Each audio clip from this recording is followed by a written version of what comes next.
আজিতো যিহেতু ফাকুৱা আমি গোটেই মানে গাঁৱৰ পোৱালিখিনি আহি গ'ল খেলিলো সিহঁতৰ লগতে ফূৰ্তি ফাৰ্তা কৰিছো আৰু একদম মানে ক'বই লাগে মোৰ অৱস্থা কেনেকুৱা কৰি দিলে একদম কাপোৰে কানিয়ে হয়তো সিহঁতক চোৱা না কেনেকুৱা সিহঁতৰতো মুঠকৈ দুখাৰী চাৰে আৰু অৱস্থা আৰু এতিয়া তাৰমানে কি ক'ম আৰু এতিয়াতো এইটো আমাৰ পৰম্পৰা ন এতিয়া সৰুৰ পৰা খেলি অহা ফাকুৱা যিহেতু গাঁৱে গাঁৱে লগাব লাগিবই আৰু ফাকুৱা খেলিও ভাল লাগে বছৰৰ মূৰত যেতিয়া এদিন আহে ৰং লগোৱা দিন এইটো ৰঙে ফূৰ্তিয়ে খেলিবলৈ মন যায় ন পোৱালিখিনি আহিলে খেলিলো আমি ধুনীয়াকৈ সেইটো পিছতে থাকি গৈছে সেইটো দৌৰি দৌৰি আহিছে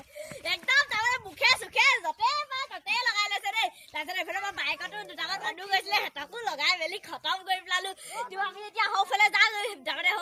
যদি দে নামনি ইমান ভালকৈ নাজানো সৌফালে যাওঁ তাৰপৰা সিহঁতকো লগাওক তেন্তে আপোনালোকক মই কৈছোঁ হেপী হোলী